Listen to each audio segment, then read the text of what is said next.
Suzan Makula oba Makula ga Bujingo kyakoze Bobi wine banaye katuuti akatambi ogenda kubanga okafuna maaso awo buno omukyala atawena aliisa omwana wa muganda wo obuchafu kwotadde n'okumusuzanga kabalaza nako akatambi wamma weekali maaso awo zali avudde mu mbeera Bikira Maria yazeemu ate n'alabikirako mu kitundu ekimu so tuli basanyufu mugamba mutya mwasibye mutya bantu bange kansuubire nti muri bulungi bankwano nga enkola yaffe mbasaba video no mujimpere like era nesaba gwe wenna atandaba ku subscribinga wano ku Suvia News Extra nti mukwano subscribinga era onyigene mu notification bell lemesu wanga byonna byemba nteekayo wano ku Suvia News Extra nonyongera okusabira mu nabrad abakosefu tisabe ekisa kya mukama ate kibatuukeko ba mikwano BF Suma Herbal Research Clinic bajanjabisa ddagala lya butonde era nga bajjanjaba endwadde zonna bakubireko mukwana ate weefunire ebisinga oba nange mukulikeyo mwenna abagenda musangalo sigenda kuliisa nkutandise n'oyo omukyalo omulaba alabika bulungi anyiraye omutima omubi kwatudde munange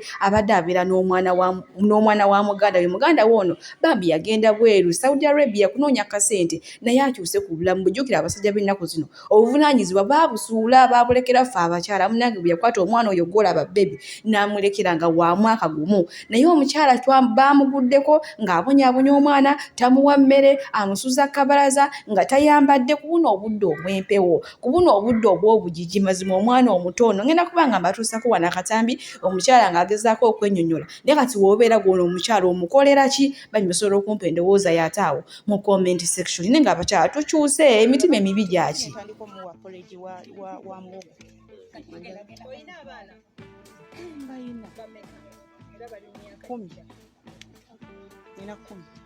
Oyina abaana 10 beweezaalira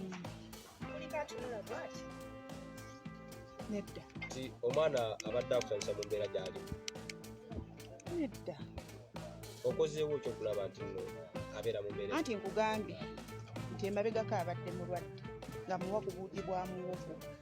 lwaki twamutwala mu ddwaliro bwe bate bajjanjaba omuntu omulwadde ali siinaawo ssente teyali gundi mama yali saagala mweraliikiriza simukubirangako agamba gumba gwe gakusanyusa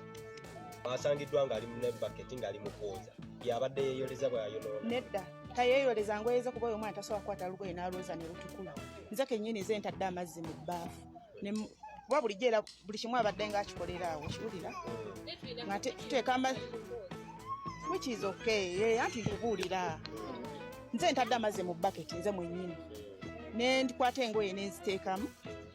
ne mulaga ekyokukola kuba akola mu bwati n'azijjamu n'aziteeka wali tayoza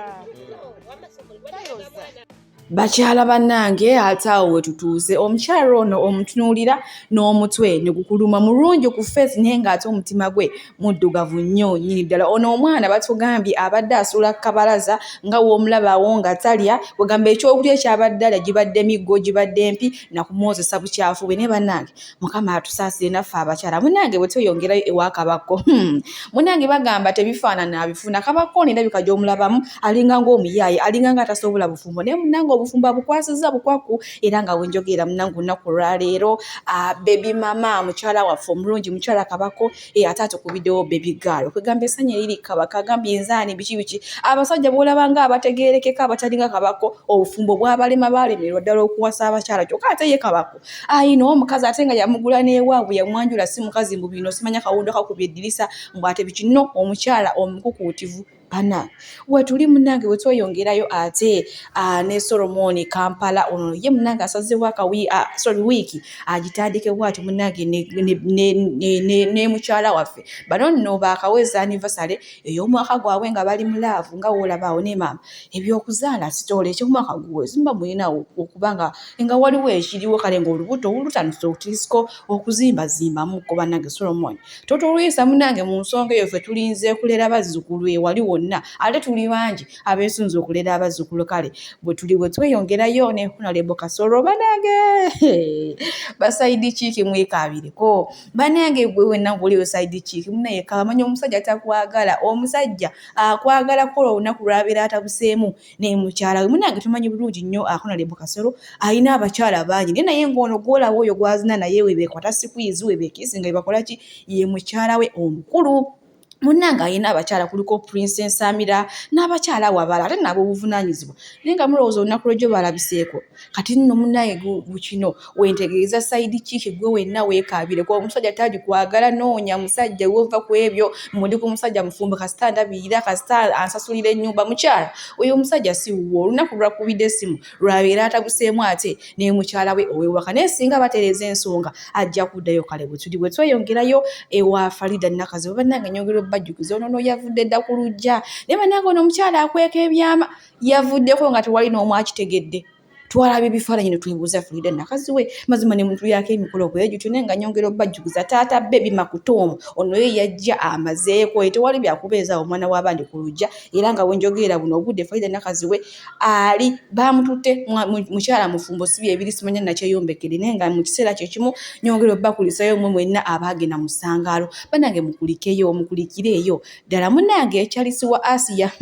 yagenda n'afuna akatambi ka Gloria Bugi kanaak'obuseeko bannange akatambi si kate kamusuule dda ngenda sooka nkakuteereka akatambi ako okajjukire ate munnange yamaze n'asisinkana Gloria Bugi naye ekyabadde awo mu interview bantu bange zibadde enseko buseko kinankole kiki nga kiringa kinankole alala kirina akayenda wenga kyamudodde katonda kiringa kinankole kirina ebbeere linga mpumumpu kirina ebbeere bannange my dear kirabe kimudodde keeko no munnange akatambi aka Gloria Bugi ate akakyusa omwami Charles ne bannange Charles ono abekubanga mulamu ng'asaza bulungi alabika be bana abasajja abaali badde njasa bigu kubaze ntera nnyo mulaba ku bintu ebyo maama yenna atabuka n'afuuka ekizibu naye nga wetuli kale butereevu tweyongeddeyo n'omukyala Suzan Makula era ng'ono mwami w'omusumba Pastor Bujingo olunaku lw'ejjo ku Sunday munnange preaching ye ya preachinze nga agamba abantu tebageza ne balonda omunyu w'enjaga abadde ategeeza Bobi Wine tino singa bamulonda n'abeera president ekitegeeza ensi yonna abeera agenda kugittattana kati ne beebuuza ye nga ye yali akola mu kasino omusumba Pastor Bujingo gye yamujja n'ajja ku kya kitegeeza n'ab'oku kyaki bonna abaliyo nabo kati abayigiriza abagamba bagende bakole mu kasino londa omunyu w'enjaga omufuule president tafuuka president tuba tugenda funa ghetto Entebbe oba Nakasero ng'enjaga ebeera wali mbawa kyakulabirako temubizannyo mu byabufuzi bw'olonda omusiyazi n'omuteeka mu State House tafuuka president efuuka nkambi y'abasiyazi nga yeekufuga ng'ogamba sigenda londa bibadde bigambo bya Suzan Makula ng'agamba nti bannange omunyu w'enjaga tasobola kubeera president kubanga singa anabeera president eggwanga agenda kubanga alise ono nno omukyala ye mukyala wa Pastor Bujingo Arosias eyasuuza munne amaka bwe baakola bonna ne Pastor Bujingo nga bali mu bwavu omukyala amanyikiddwa nga Teddy Bujingo era Pastor Bujingo n'agaana n'abaana be avuddeyo n'agamba mbu abantu abasinga temwasanyuka olw'okufumbirwa omusumba Arosias Bujingo mbera waliwo ne yali amuwa obukadde 50 ave mu maka ga Bujingo mbunga omulala amuwa obukadde busatu ave mu maka ga Bujingo ne mbuye n'agaana kubanga mwoyo we yamugamba alina kubeera na Pastor Bujingo kati mwoba kibalume naye nga naye akola ekyo Mukama kye yamulagira Mukama kye yakulagira osuuze munnamaka Daudi lwaki tetwakuyita Bathsheba yes why we respect you omusajja yayagala kwe n'alonda gwe n'okola mu kasino Pastor Bujingo n'atulimba amasasi ne tubatunulira ne tubeesonyiwa lwaki temuva ku Bobi Wine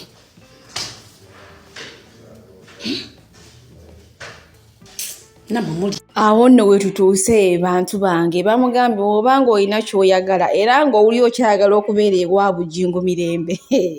weesonyiwe Bobi Wine mwesonyiwe munnange yogera ku bintu birala ne beebuuza ezo ennyiriri zibyaluddawa mu Bible ezoogera ku Bobi Wine kale ngenda kubanga mbatuusaako era wano obutambi obw'enjawulo obulala ate musobole okwerabirako mbufunze baamutandise dooza rape ye baamwesonyiyeemu kati bazze kuleekuku Suzan Makula naye no kanisa egenda kunyuma 2025 etandise 2024 nga gwako 2025 tuyinza okuzimba Pentagon wadde obutebe bwakaddiye bwonna bwakubaasiira.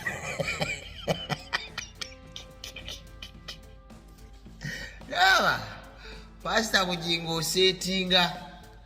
wasetinze mukyala waffe. Ndowooza bulijjo oyagala bamukuvumira nga tofunangayo, ndowooza akunyiizanyiiza ewaka. Pastor Bujingo, Suzan ye wamusetinze ng'emazima. Bulijjo onoonya abantu abamukuvumira nga gw'otya muvuma. Ayinza okuba yakunyiiza. Naye nga gwe omupanga gwabadde success wano webagambira nti Bluetooth connected.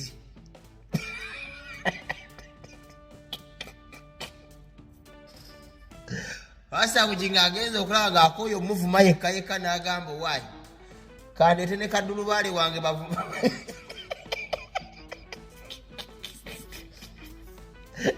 Yesu yeebazibwa. Wallahi Suzan Makula kino kigambe ebyana bigenda kuvuma. Okujjako nga nabo badde oyagala kutrendingako. Ne bigenda ku. Ate waliwo gwolinga wakubidde essimu. Kyemmanyi kati Ben yakwokinze dda ebiboozi. Bitabo 108. Kituufu Suzan Richard temumuswaziza wadde n'omu. Suzan Makula ate munnange preaching yejo eyizo muviiramu akabasa kubanga abaana bombalabyeko wamma nga batandise okumulaalika ndowooza kye bakoze rape. Ayinza okuba nga teyakimatidde bulungi nga naye ayagala akiddemukko kale wetuli ku sayidi ezo. Naye ate era nga si musango omuntu okuvaayo n'oyogera kyonna ky'oyagala okwogera kasita kibanga kyekikuwa emirembe. Munange era tugenzeko mu mawulire ate ag'essanyu olunaku lw'ejjo. Munange Maama Bikira Maria era yazzeemu n'alabika mu kifo ekimu era mu ggwanga lyaffe Uganda. Banaye guno omwezi Maama Maria atwagadde. Nyongera obbajukiza guno omwezi gwa Sapule, omwezi gw'ekumi guba gwa Sapule ya Maama Maria. Kati ndowooza munange yasazeewo guno omwezi ate alambule ku baana be. Osanga Sapule bagikwasizza bukwaku. Abantu abasinga bavuddeyo ne bagamba munendamu ebiki mulimba ndaba ekifaananyi tekyenyenya tekikola ki. Bannange si buli omuntu alaba. Musobola okuba ng'abantu 8 naye abantu 2 abakkiriza oluusi bo ne bakola ki ne balaba. Naye kati mmwe abasigadde 7-8 mwe ne mutalaba. So bino ebintu bya mwoyo tebirayibwa buli omu. Togenda kubeereyo ng'oli musamize ng'oli muki ate oveeyo olabe Maama Bikira Maria apaana era alabikirwa abo abalina okukkiriza. Kyokka ate era mu kiseera kyekimu yezzali avuddeyo n'ayogera ebisongovu, ayogedde ebintu bingi nnyo mbu era ye mwamuswazizaayo South Africa biki. Bannange byonna mubikole mwogere bye mwogera naye bannange ekintu ekikwatagana ne Mukama temukizannyiranga. Ngenda bamba tuusaako wanaakatami naye nga ffe abalina okukkiriza tukkiriza nti Maama Maria yalabise kubanga tumanyi guno omwezi gwa Sapule. N'oyo atalina kukkiriza simusanga ate temwakirozaako nti oba n'ekyo ekire yabadde reflection n'ekuba eddirisa and the whole town oba kakatawuni mwena mukuŋŋaanidde ku ddirisa. People are touching the window for blessings. Abantu bateekawo biki bateekawo ngalo basabireko biki. Kati wabula okisanga Uganda naye bane mulina ebintu byemukola nga biwaza ensi. Wallahi biswaza ensi kubanga bambuuziza wa South Africa Maria yalabikidde ne nga sirina kama tusasire. The rate at which things happen in Uganda over TikTok ogenda okudda mu second emu nga waliyo kino ng'ensi yakolesedda yo Uganda movinga singa ebintu ebyo bimuvinga nga ebimuvinga ku TikTok singa ensi yaffe bwe movinga mu kulana right as in development singa tuli wala obudde abantu bwe balina bwe bateeka mu bintu by'ekiseera in Uganda byensaga ku TikTok. Wallahi if we can use the same energy to develop the country mama singa kubanga nze mu ddakiika emu oviridde ku TikTok ogenda okudda nga waliwo ekipya before bokyagobererayo no nga nga bannange nga bakolesedda data oyo tumukozesengako bulungi singa ekulaakulana ku data oyo naye byonna ebibi ebyekisiru ebyonoonese byonna ebyo tubiwa obudde. Kiri Uganda maama nnyabo mwana yayimba naye nga yonna gye kiggwera ffe gye tuli tusigala tugamba proudly Ugandan. Proudly Ugandan kubanga bambi. Proudly. Nze musawo Namaganda Sylvia era nga ndi musawo omutendeke ate era nga nkola n'ekitongole kye bayita Bright Future Superior Unique Manufacturers ebirungi